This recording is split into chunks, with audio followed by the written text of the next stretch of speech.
बहुत समय पहले की बात है। एक नगर में एक बहुत ही धर्मात्मा साहूकार रहता था। उसके पास धन दौलत की कोई कमी नहीं थी। उसका घर सुख सुविधाओं से भरा हुआ था, लेकिन उसके जीवन में एक बड़ा दुख था, उसके कोई संतान नहीं थी। साहूकार भगवान शिव का परम भक्त था। वह प्रतिदिन शिवलिंग पर जल चढ़ाता और भगवान शिव से प्रार्थना करता। एक दिन उसके मन में विचार आया कि वह सावन के सभी सोमवार का व्रत करेगा और पूरी श्रद्धा से भगवान शिव की पूजा करेगा। सावन का महीना आया। पहले सोमवार को साहूकार सुबह जल्दी उठा, स्नान करके स्वच्छ वस्त्र पहने और शिव मंदिर गया।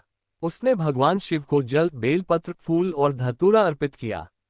हाथ जोड़कर उसने कहा, हे भोलेनाथ, मेरे जीवन में धन की कोई कमी नहीं है, लेकिन मेरी गोद सूनी है। यदि मेरी भक्ति सच्ची है तो कृपा करके मुझे संतान का सुख प्रदान करें। साहूकार की भक्ति देखकर भगवान शिव प्रसन्न हुए, लेकिन साहूकार की परीक्षा अभी बाकी थी। उस नगर में एक गरीब ब्राह्मण भी रहता था। वह भी भगवान शिव का बहुत बड़ा भक्त था। उसके पास पूजा के लिए ज्यादा सामग्री नहीं होती थी। वह केवल एक लोटा जल और कुछ बेलपत्र लेकर शिवलिंग पर चढ़ाता और कहता, हे महादेव, मेरे पास आपको देने के लिए कुछ नहीं, बस मेरा विश्वास और मेरी भक्ति है। भगवान शिव दोनों भक्तों की पूजा देखते थे। साहूकार सावन के प्रत्येक सोमवार को व्रत करता रहा। वह दिन भर भगवान शिव का नाम जपता और शाम को शिव मंदिर जाकर पूजा करता। कुछ समय बाद भगवान शिव ने उसकी भक्ति से प्रसन्न होकर उसे स्वप्न में दर्शन दिए। भगवान शिव ने कहा, वत्स, तुम्हारी भक्ति से मैं प्रसन्न हूँ। तुम्हें संतान का सुख प्राप्त होगा, लेकिन तुम्हें हमेशा धर्म और सत्य के मार्ग पर चलना होगा।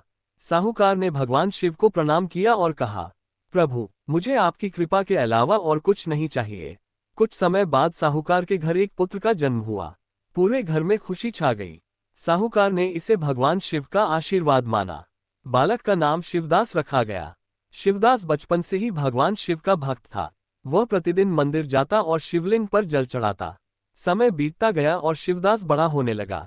एक दिन उसके पिता ने उसे भगवान शिव की महिमा समझाते हुए कहा, बेटा, जीवन में चाहे कितना भी धन मिले, लेकिन भगवान को कभी मत भूलना। सच्ची भक्ति मनुष्य का सबसे बड़ा धन है।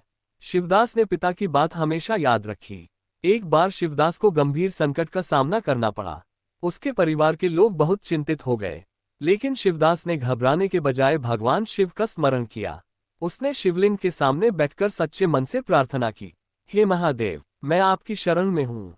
मेरी रक्षा कीजिए और मुझे सही मार्ग दिखाए। उसकी सच्ची भक्ति से भगवान शिव प्रसन्न हुए और उसका संकट दूर हो गया।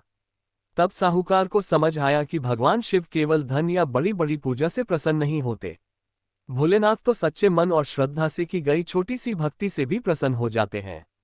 साहूकार ने जीवन भर सावन सोमवार का व्रत और भगवान शिव की पूजा जारी रखी।